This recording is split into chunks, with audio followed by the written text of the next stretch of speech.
Namo Amitabha. Thank you for joining me for a daily practice check-in. Listen, listen, listen.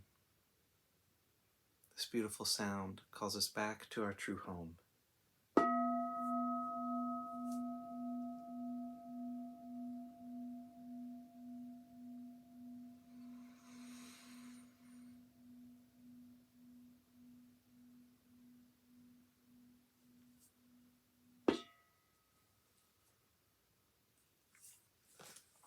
The third mindfulness training.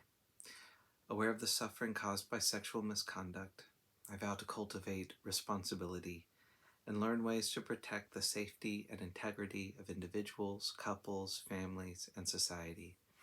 I'm determined not to engage in sexual relations without love and a long-term commitment. To preserve the happiness of myself and others, I'm determined to respect my commitments and the commitments of others. I will do everything in my power to protect children from sexual abuse and to prevent couples and families from being broken by sexual misconduct.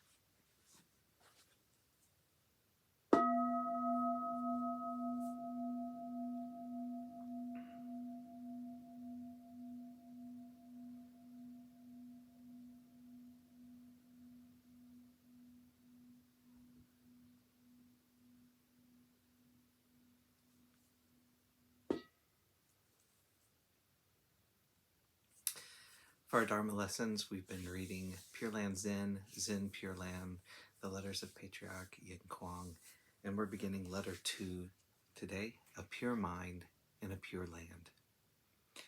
How delighted I was to receive and read your letter. The sage Chu Po Yu, upon reaching his 50th birthday, looked back and realized the errors he was still committing at age 49. When nearing 70, Confucius expressed the wish to survive much longer in order to study the Book of Changes in depth and thus avoid major transgressions. The scholarship of these sages had reached the highest level of mind and thought. Today's scholars like to study chapter by chapter, with few showing concern for the issue of rectifying mind and thought. Thus, they peruse books all day long without understanding the true intent of the sages, their words and actions differing from those of the sages as greatly as day from night or square from round. There's no possible correspondence. We are not even speaking here of the transgressions of mind and thought. If these transgressions were enumerated, the list would be endless. Buddhist sutras teach followers to practice repentance constantly in order to transcend delusion and achieve Buddhahood. Thus, even the Bodhisattva Maitreya, who has attained the level of equal enlightenment, still pays respect to the Buddhas of the 10 directions during the 6 periods of the day, so as to wipe out delusion and attain the Dharma body. If this is true for the Bodhisattva Maitreya, what can we say of common beings filled with heavy karmic afflictions?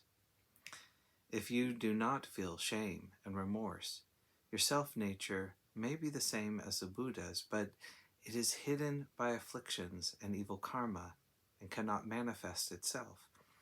Just like a precious mirror which has been covered with dust for eons, not only does it not reflect light, even its reflecting nature is hidden. If you realize that the mirror already possesses the nature of brightness and strive ceaselessly to clean it, the light reflected will gradually increase until it reaches maximum radiance.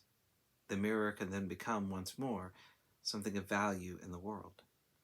You should realize that the potential for reflection is inherent in the mirror and is not the result of polishing.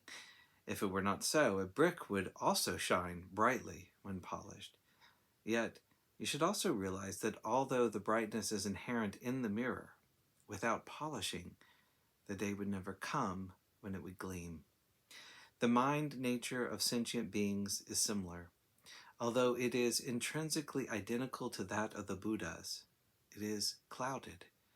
Thus, if sentient beings do not mend their ways from evil to wholesome and turn their backs on worldly dust to merge with enlightenment, their inherently virtuous nature cannot appear. Such a mind consciousness inherently possessing the Buddha nature in full, but busily creating evil karma and suffering, mired in birth and death for many eons, is no different from a dark house filled with treasures. You not only cannot make use of the treasures, you may, in fact, suffer further loss. Is this not lamentable?